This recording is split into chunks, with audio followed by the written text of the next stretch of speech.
Here's my question for today, guys. Is your marketing online the equivalent of walking into a mosque and asking everyone if they want Taylor ham and egg sandwiches? Here's my question. What type of marketing messages are you putting out to your ideal clients?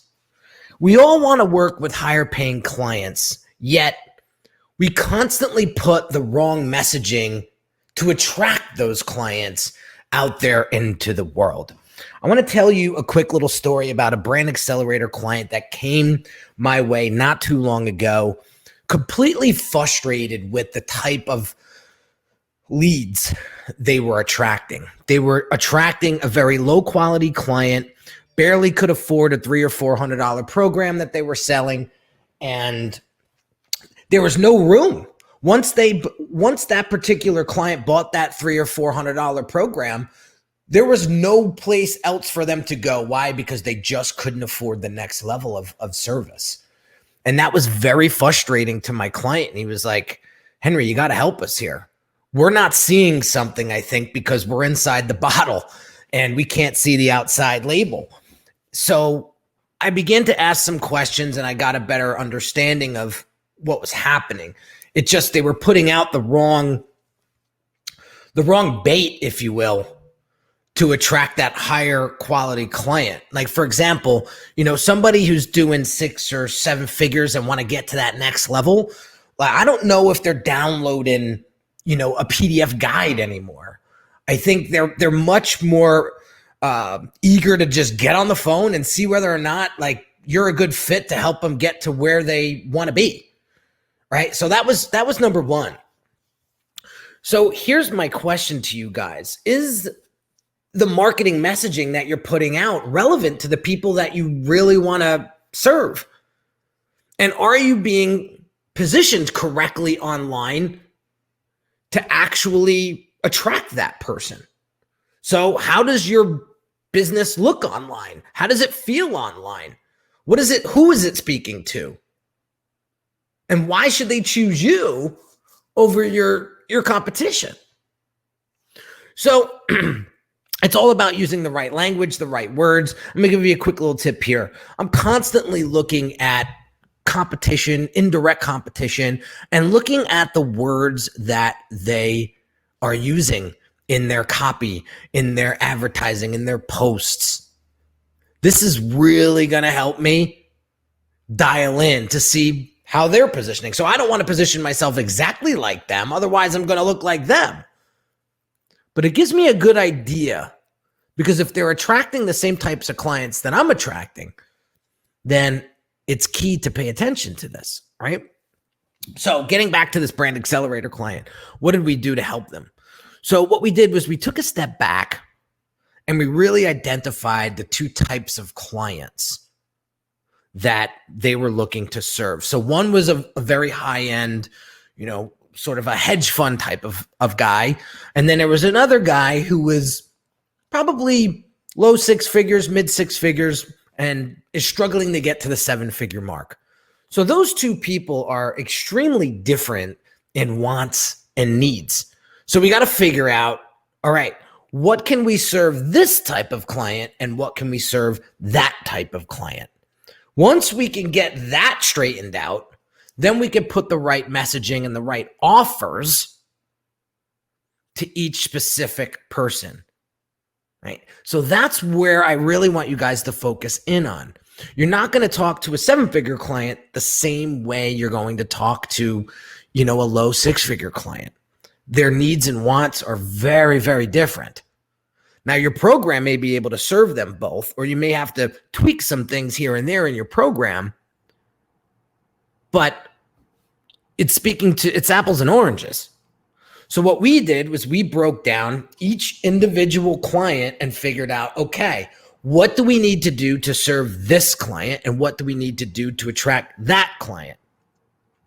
Then the train got back on the tracks, and then we were able to push forward and now start to build out internally what each one of those programs look like. The good news is that the framework and the structure of the funnel is the same.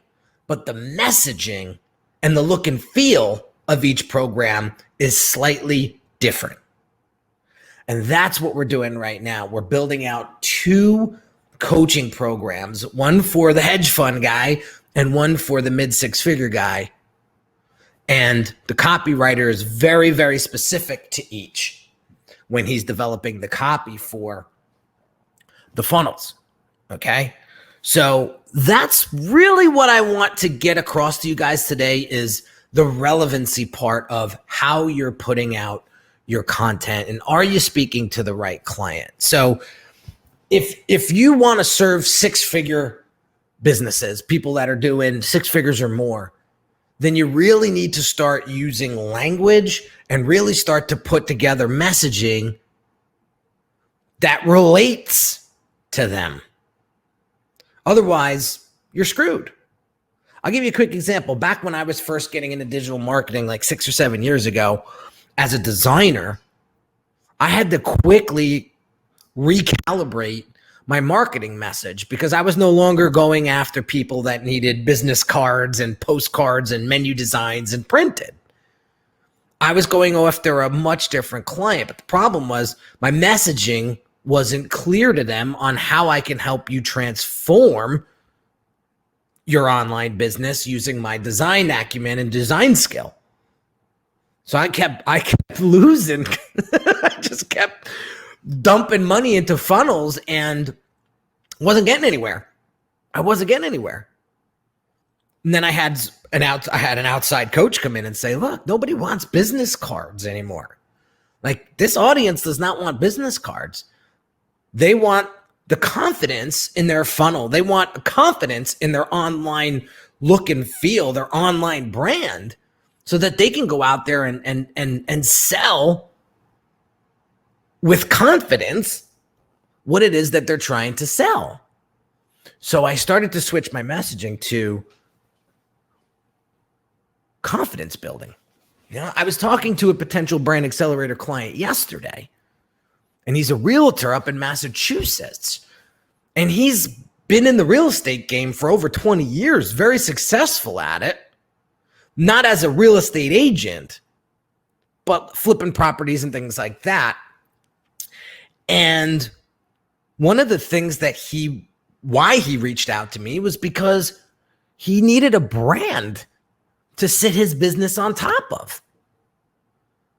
Like right now, he's not doing anything online because there's no brand presence, there's no consistency, there's no real feel. There's no real differentiation. There's no essence of what he does. So he's like, if I have a brand, and here's another guy, he wants to work with, homeowners that want to buy and sell properties of around $600,000, residential properties, right?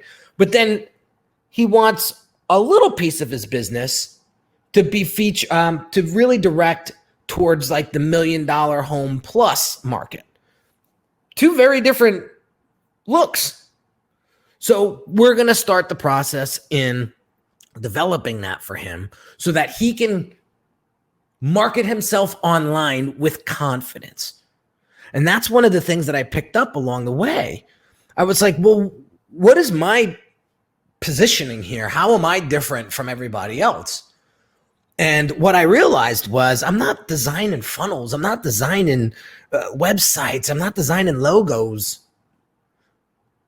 I'm building people's confidence in their brands and in their business so that they can, when they're talking to a prospect, they're proud of what it is that they've built behind them. And I got to tell you something. You ever get on a sales call with 100% confidence and certainty about your business and how your business can help people? It's a completely different feel than not having that confidence. I can tell you, because there was a time in my business where I wasn't as confident in it as I should. And it just took experience. It just took time for me to get that. And then I was able to, position myself much better. But I'm in the confidence building business. I'm not in the brand building. I'm not in the business of building funnels or websites. It's really helping business owners become more confident in what it is that they're selling. How do I do that? Well, I do it through brand strategy and brand development and brand identity. Funnel build, funnel execution, funnel architecture, things like that. So just want to leave that with you guys today. I think it was helpful for you guys to really understand. And I wanted to grab your attention with this headline because people are really putting themselves out there online and they're just attracting the wrong clients, or they're so off mark with their messaging. That's why they don't have leads. That's why they don't have sales. That's why their online presence is struggling. So let's get that cleaned up. Let's get that cleaned up. Let's put some more focus on that. So my question to you is, are you putting the right message in front of the right people? If not, why not? There you have it, guys. Hope you got a little something out of this today. Have an amazing day. Drop some comments, drop some questions. And if you're listening to this on iTunes or Spotify, you know how to get me. DM me on Instagram at The Brand Doctor. Let me know if this episode was helpful for you. And have an amazing day. And I'll catch you on the next one real soon. Take care.